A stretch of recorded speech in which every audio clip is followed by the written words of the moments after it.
What's going on, everyone? This is Lior with Compass out of Boston, and in this video we're going to be talking about what it's actually really like to own and operate a multifamily property. So let's get at it.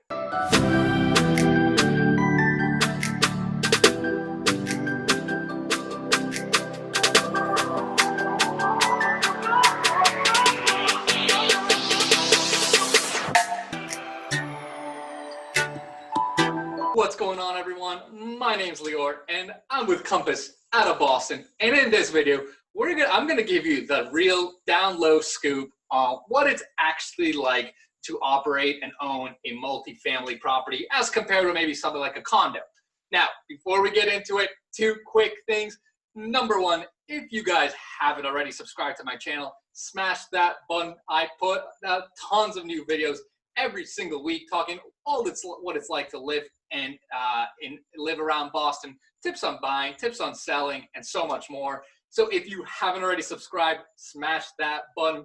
And number two, if you guys are thinking about doing anything with real estate around the greater Boston area, whether it's buying, selling, investing, whatever it is, I get so many calls from you guys watching my videos, and I absolutely love it. So if you're thinking about doing anything, hit me up and I will take care of you. So let's get into today's content. And the reason why I decided to make this video is I've had a lot of questions lately about people kind of balancing, who are looking to either house hack or buy an investment property, are kind of balancing the pros and cons of, hey, do I want to buy multifamily or do I want to maybe get into something like a condo?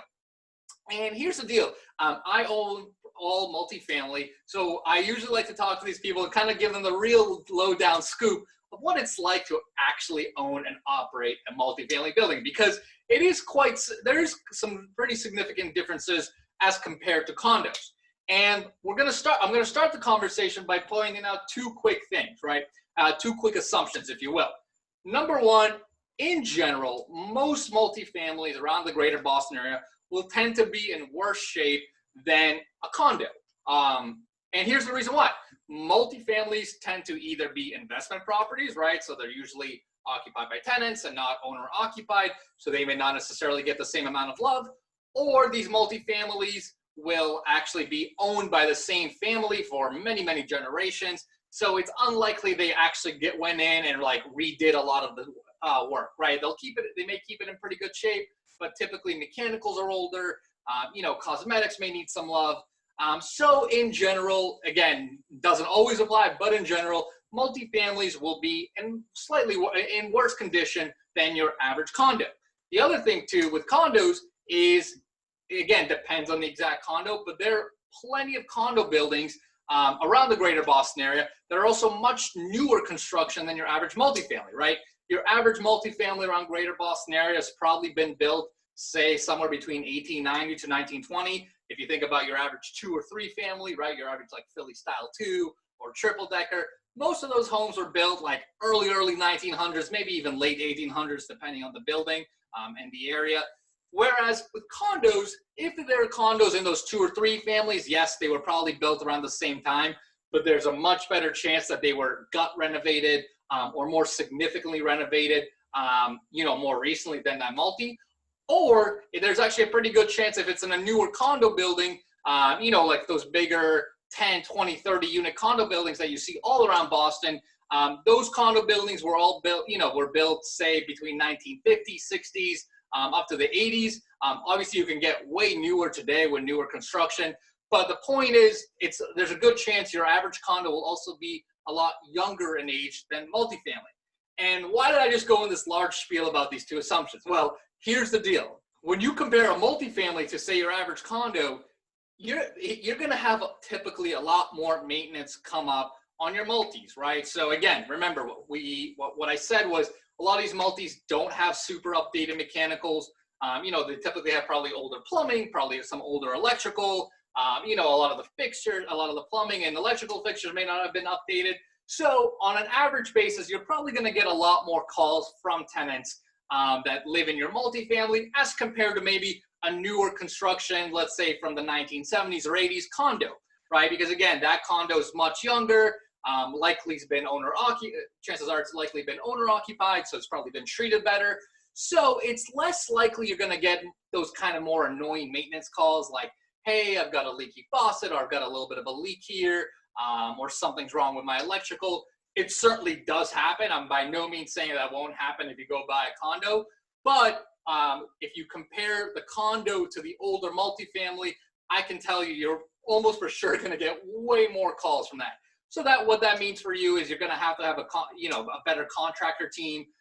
I've got a handyman that I've got a plumber, I've got an electrician that I kind of have running around between all my different multifamily units, because again, things break down. A lot of these buildings that I didn't gut rehab are probably somewhat older mechanicals, and that just leads to more maintenance issues. So factor number one is you're probably going to overall have more maintenance issues, headaches, and things to deal with on the multifamily side as compared to the condo side.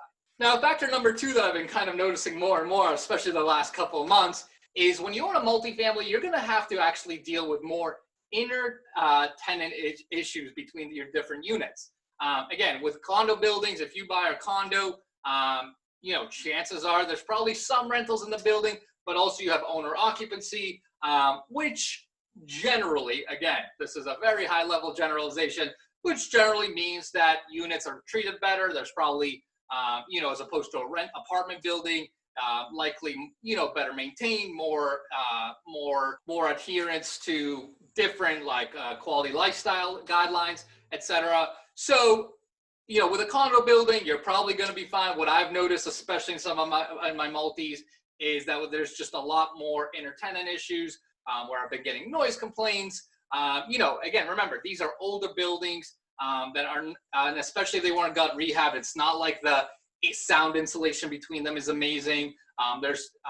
So between these factors, I typically notice that I'll get much more calls with complaints about, between tenants in my apartment buildings, as opposed to, say, clients that own condos. And factor number three that I point out is if you're going to be doing larger capital projects, right? Let's say you need a roof replaced, you need some siding replaced, maybe you're doing some foundation work with a multifamily, and I've talked about this in other videos, it all falls on your head. So if we have to do a project, I'm the one that's quarterbacking, getting the quotes, managing signing the contractors, managing them, making sure everything is getting done, then actually paying them. You are the sole owner of the building, right? Whereas as opposed to condo owners, I've had clients that have done projects on their condo buildings, but they don't necessarily need to be the quarterback, right?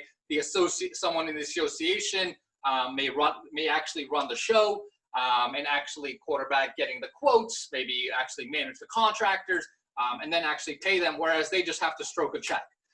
So those are some of the differences.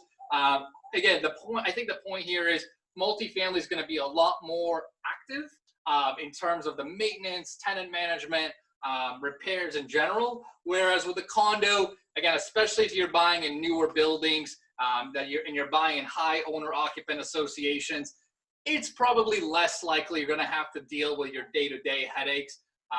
Again, nothing's guaranteed in real estate, far from it. But from a high-level generalization, those are the trends that I've noticed when comparing different types of rental units. So hopefully that makes sense, guys. If you have any questions, shoot them below. And like I said, I get so many calls from you guys watching my videos, and I absolutely love it. So if you have any of those, hit me up, and I will take care of you.